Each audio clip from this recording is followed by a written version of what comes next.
Halo sahabat-sahabat Batam Oasis Center yang terkasih, salam jumpa kembali.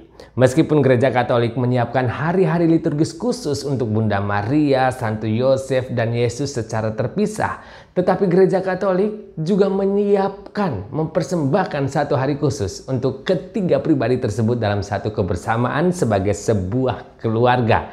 Kita kenal dengan Pesta Keluarga Kudus Yesus, Maria, dan Yosef. Berikut beberapa informasi sehubungan dengan pesta liturgis ini yang sudah kami kemas hanya untuk Anda. Informasi yang pertama, situs saintmargaretmary.org melaporkan bahwa devosi kepada keluarga kudus ini mulai muncul di sekitar abad ke-17. Sedangkan situs vaticannews.va melaporkan bahwa devosi ini muncul dan berkembang sekitar awal abad ke-19 di wilayah yang lebih spesifik, yakni di negara Kanada. Namun kedua situs ini memberi informasi yang sama tentang kapan gereja menetapkan devosi ini sebagai perayaan liturgis, yakni pada tahun 1921, tepatnya pada tanggal 26 Oktober oleh Kongregasi Liturgis Gereja di bawah Paus Benediktus XV saat itu. Nah, Paus Benediktus ke-15 sendiri termasuk Paus sebelumnya yakni Paus Leo ke-13 mempromosikan perayaan ini sebagai cara untuk melawan kehancuran keluarga. Jadi sudah sejak awal perayaan ini berusaha untuk menggambarkan keluarga kudus Nazaret sebagai model kehidupan yang benar dari mana keluarga kita dapat menarik inspirasi dan tahu di mana mencari bantuan dan perlindungan.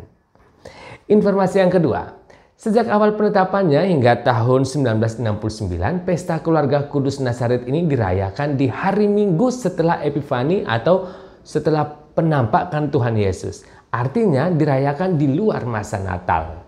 Tetapi sejak 1969 hingga sekarang, Pesta Keluarga Kudus ini dirayakan pada hari Minggu setelah Hari Raya Natal atau hari Minggu di antara Natal dan Tahun Baru.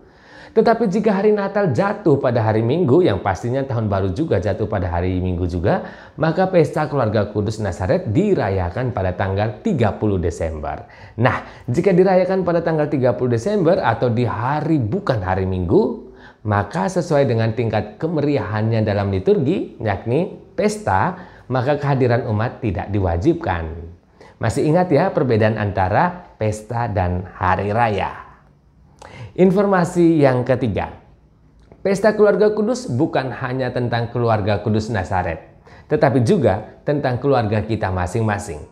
Tujuan utama dari pesta ini adalah untuk menghadirkan keluarga kudus sebagai model bagi semua keluarga Kristiani dan untuk kehidupan rumah tangga pada umumnya.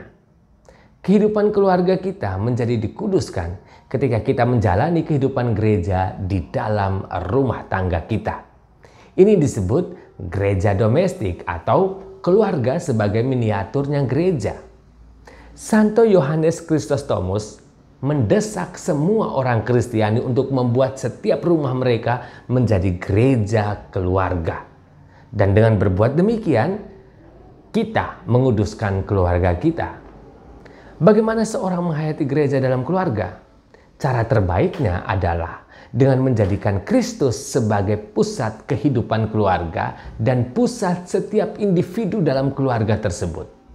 Cara melakukannya antara lain dengan membaca kitab suci secara teratur, berdoa setiap hari, menghadiri misa setidaknya pada hari Minggu dan hari raya, meniru tindakan keluarga kudus, sering mengaku dosa, dan masih banyak hal lain. Semuanya dilakukan bersama sebagai satu keluarga. Informasi yang keempat, tema besar Pesta Keluarga Kudus dari tahun liturgi 1 ke tahun liturgi berikutnya mendapatkan penekanan yang berbeda-beda. Tema tahun A bersumber dari Matius bab 2 ayat 13-15 dan dilanjutkan ayat 19-23, yakni tentang pengungsian keluarga Nazaret dari pengejaran Herodes. Tema tahun B bersumber dari Injil Lukas bab 2 ayat 22-40, yakni tentang Yesus dipersembahkan dalam bait Allah. Dan tema tahun C bersumber dari Injil Lukas bab 2 ayat 41-52, yakni tentang kisah Yesus tertinggal di bait Allah. Demikianlah saudara-saudara, beberapa informasi sehubungan dengan pesta keluarga kudus, Yesus, Maria, dan Yosef. Semoga dapat menyegarkan wawasan kita dan menjadi inspirasi baru dalam permenungan kita semua di hari yang istimewa ini. Salam untuk semua keluarga Kristiani dimanapun berada. Salam penuh kasih dari kami, Tim Batam Oase Center, Rumah Retret SSCC.